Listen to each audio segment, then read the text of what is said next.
Welcome back to the channel. I'm on the northern bank of the River Clyde. It's my annual trip up to Glasgow in Scotland and my regular dig into some of the amazing early association football history the city has to offer us. If you really understand the history of early association football, then you will realise that the modern game owes very little debt to the English public schools or the early London FA years. We simply wouldn't have modern association football if it wasn't first for the innovators in Sheffield and then later in Glasgow. The two cities have an historical bond connected to the game that runs very deep. Sheffield and Glasgow actually played representative matches between each other from 1874 all the way up to 1960. Many of these games taking place at world-known stadiums such as Ibrox, Celtic Park, Hampden Park, Bramall Lane and Hillsborough. One man probably highlights the early links between the two great early footballing cities as well as anybody. He was James Joseph Lang, commonly known as Jimmy Lang. Lang was the first player anywhere in the world to deliberately move between two different areas for no other reason than to be paid for playing football. In 1876 he moved from Glasgow to Sheffield to be paid for playing the game. This makes Lang Scotland's first known professional footballer and their first Scottish professor.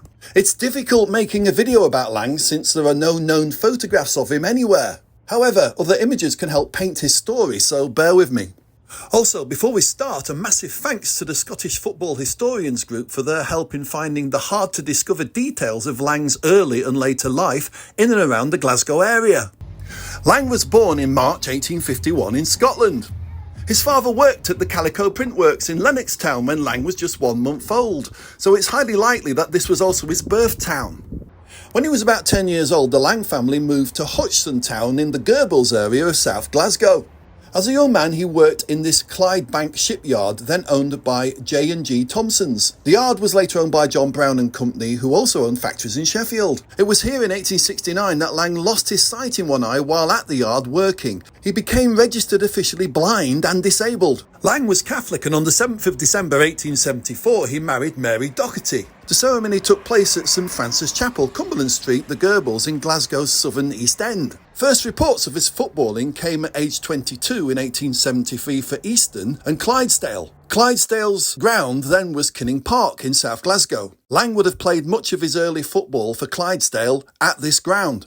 Nicknamed Reddy, we think after his reddish hair, Lang proved to be a half-decent footballer, and while at Clydesdale he played in the very first Scottish Cup final at the first Hampden Park, losing to Queen's Park in the final. Soon after he gained his first Scottish cap in March 1876 against Wales. The match took place at the West of Scotland Cricket Ground. In February 1876, Lang played in Sheffield for the Glasgow representative side. Then soon after in April, he played for Clydesdale against Wednesday at Kinning Park. The Cleggs, Hunter and Mosforth all played in this match back in Glasgow. He must have impressed on all these occasions, and he must have caught the attention of Sheffield's footballing players and officials, already used to paying for talent in-house to players such as Mosforth and Hunter.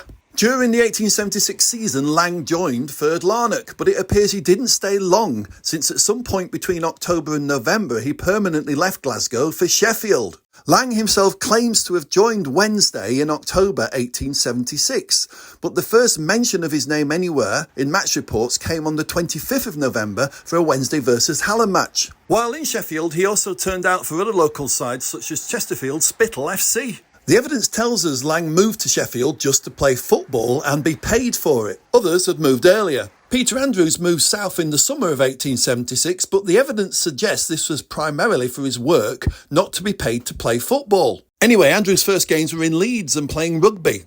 He only started playing association football in November 1876 for Healy, after he'd moved even further south to, of course, Sheffield. Lang, once in Sheffield, became officially a knife maker, then a boiler maker. His place of employment was Walter Fernioff's works at 18 Garden Street. Fernioff was, by coincidence, the vice president of Wednesday Cricket Club. This was clearly how Wednesday paid Lang indirectly for his footballing services while in Sheffield. He likely spent very little time actually grinding knives and welding boilers halfway up late 1870s Garden Street. He was in Sheffield primarily to kick a football for Wednesday after all. The move down to Sheffield did pay off for Lang. In 1877, he won the then highly prestigious Sheffield FA Cup, playing alongside the likes of Charles Clegg. Lang's family address in Sheffield was Court 7, number 3 Eldon Street.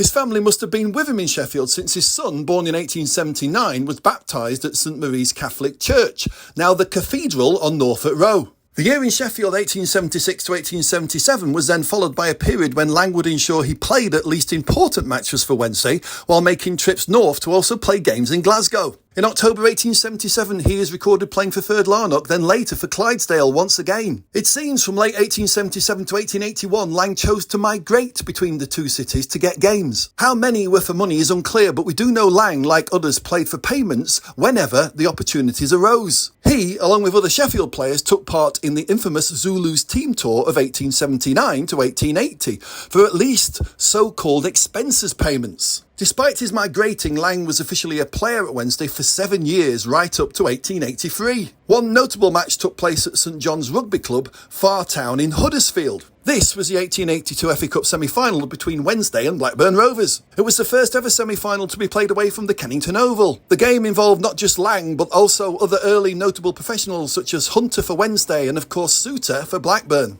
By late 1883, Lang had moved to play in Lancashire for various clubs, his services being much in demand. Lang eventually returned to Glasgow to live. He is recorded in the 1901 Scottish census. His final days were spent working as a matchday grandstand steward at Rangers during the 1920s. His final address is believed to be at number 10 Arrowsmith Avenue.